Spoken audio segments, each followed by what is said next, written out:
So I'm going to walk you through the steps to get your model set up and how to set up the first handful of steps. So to run Model Builder, you go to the Analysis tab and then you just click Model Builder. This is going to open up a blank window where you can interact with and set up your model. Now you want to make sure that you have all the appropriate layers on your map, so the DEM, water bodies, properties, population. You don't need that one, just the roads clip, and then the sirens. We're not going to work with the shelters in the model, but you're going to use the shelters in your final map, so you can go ahead and put that one on there too. Now in the model, what you do is you can search for tools in the geoprocessing pane, and then you can drag and drop them over. So the first thing we're going to do is reclassify our DEM.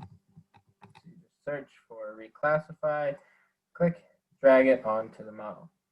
If you double click, then you'll see the input window opens up, and you can click the drop down and it will select any available inputs from table of contents, or you can use the folder to search for them. But since the DEM clip is the only raster layer in there, it comes in. And so we're going to set our start value at 0, our end value at 10, and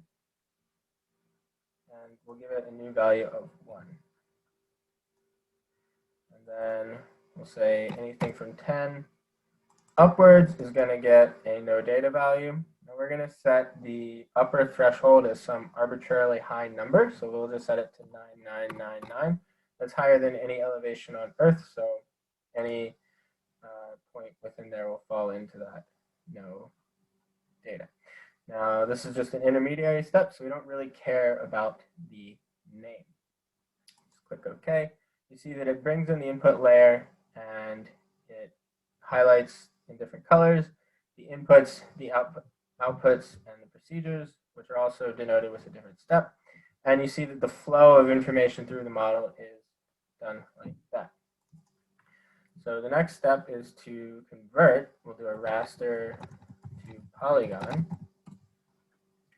We want to convert this reclassified DM to a vector layer. And so you can, again, select the input raster, and you'll see that it will say the variables that are listed in the table of contents or the variables that are listed in the model. And so the reclass PAD2 is the output, or it is the input that is the output of the last step. So we'll just select that one, we'll leave value, everything else can stay the same, we click OK. And we have one other step, because the inundation zone is going to be determined by lands that are below a certain elevation threshold and within a certain distance of the ocean. So we want to buffer the water bodies layer. So we'll search for a buffer, click and drag, set the input, and again, you've got a lot more options here. You do water bodies, set the distance to 1,000, set dissolve. You can dissolve all outputs. Click OK.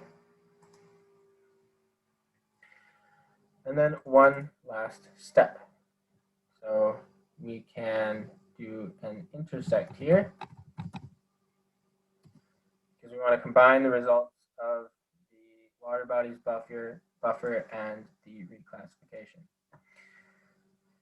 And so again, set the inputs, the options for the model. We've got the water bodies, we've got the sorry, we don't want the water bodies, but I'll show you why in just a sec. You can do the reclass raster. You click OK. And so if you click an object and you move it around, you see that all the lines are connected. So one of the nice things about Model Builder is the lines help you know if you've selected the wrong input. So we don't want this water bodies as the input. We want this water bodies buffer as the input. So it's really easy to change it. You just click, select the new one, and you can change it. Now this is an important output. We're going to use this layer in our final map, so we want to give it a name that makes sense. So we're going to call it inundation zone. So once you've got it renamed, you click OK. You'll notice the arrows change locations. You can zoom out a little bit and see the way the model is. But some two nice tricks are you can auto lay out your model so that it lays everything out nice, and you can fit to window to zoom a little bit. Now, the inundation zone is a final output that we want to see. So you can right click on this and choose add to display. And so to run your model, you just go ahead and click run, and it's going to work through all the steps. It highlights them in red. And then it lets you know when everything's done. Then you can go to your map and you can see the output. And so the inundation zone here is the essentially merger of the buffer around the water bodies layer and the reclassified elevation. So if we want to see what these inputs are, we can add these to the map too. Just add them to display if you want to get a feel for what's actually going on. So the water bodies layer, this one, has just been buffered across its full extent. And the reclassified DEM, turn these layers off so it's a little easier to see, is just this DEM that has been converted or reclassified to all values below 10 and then converted to a vector layer. And so when you do an intersect of this layer and this layer, then this is the final result that you get.